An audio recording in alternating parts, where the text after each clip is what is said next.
If you listen to this podcast, you clearly like black films, so I know that you've watched Girls Trip. And correct me if I'm wrong, but there hasn't been a 4 black female lead film since Set It Off, which also starred obviously Jada and Queen. The film that came closest to that is Hidden Figures, and that was 3. And I know there was a big push for that to be made. Why do you think there's such a big gap, these kind of films to be made? Do you know what? I still think a lot of people who are in power in the film industry just don't find women funny. And then black women. And then black women. I just don't think they think women, I would say, black women together as a collective as well is profitable. And it's a shame. And I think that you kind of find that in the comedy genre, in the comedy scene as well. Like, it's not just, there's a stigma behind funny isn't women, basically. It's interesting you say that. The budget was $19 million.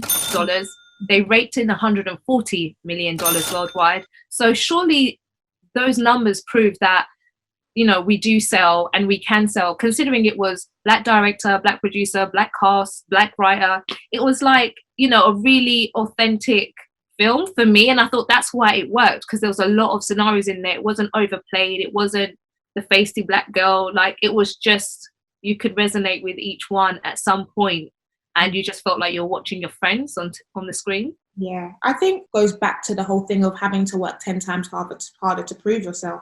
You know? And it's not like there were like new actors in that film. Every single one of those leads have incredible credits. And I mean, hello, you've got Jada Pinkett, you've got Queen Latifah, you've got Tiffany Haddish. Like, are you kidding me? Household names. And even they still had to kind of prove that this would work.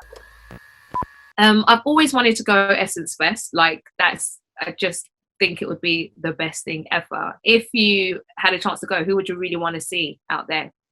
Well, I have been to Essence Fest. Shut the front door. How was it? Amazing. One of the best trips. I'm actually extremely jealous. I went to the Essence Festival, New Orleans, 2019, and we went as a group trip. There was about 35 of us. Big trip. What? That's crazy. Yeah, absolutely brilliant. New Orleans, it was just buzzing. Like, the people of New Orleans, so friendly, so welcoming. So nice. Have a massive influx of people from all over America and overseas. The talks, I sat in Tyler Perry talks. I'm so jealous. Like, what?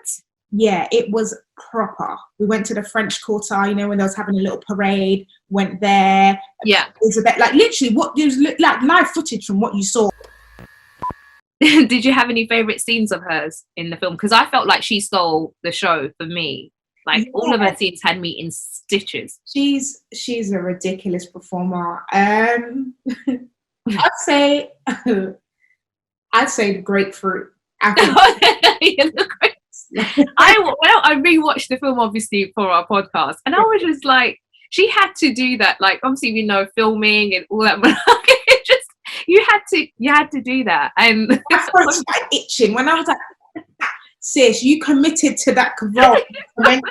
That's why I'm saying, you know what? Commitment, full commitment. It was the grapefruit everywhere. The hat. Like, she went in. She went in, and bananas are not the delicate of instruments to do that too. So I was just like, I know you had a small mouth. Literally.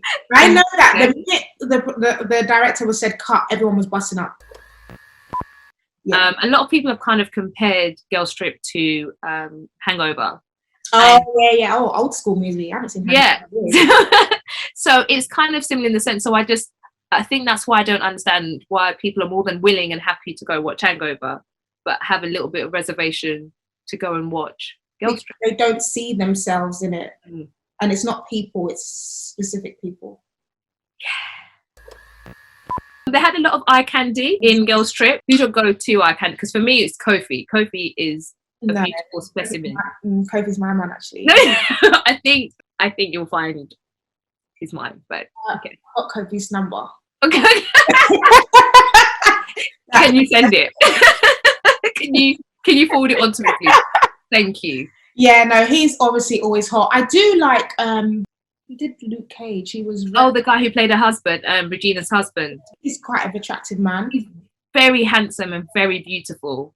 You know what? I think I started to really kind of digest his look when Luke Cage. Oh, okay. See, Yeah. I first saw him or saw that side of him from The Good Wife. Oh yeah. And he was always in a suit, and yeah. a man in a suit is just delicious. So I was like, hello. That's the right word to describe him. He's a very delicious man. Delicious, yeah. Yeah. And what do you think is a key for a long-lasting, real friendship? I can narrow it down to one word, yeah. Respect. I think that's just the key for all healthy relationships in general. Like, not necessarily, and I'm not just saying respect for the other person, also respect for yourself. When you got respect for yourself, you're integral. You know, you've got integrity. You know, you know that I wouldn't talk behind someone's back. You know, because you respect yourself, you honor your word as well. Yeah. So when you just honor respect all round, most relationships, or if all relationships that you encounter, as long as they also adopt that same kind of respect too, you should have fruitful and really healthy relationships. So anyway, yeah. So if you had to pick one scene to entice people to go and watch Girls Trip, what scene would it be and why? Well, that's a good question, you know.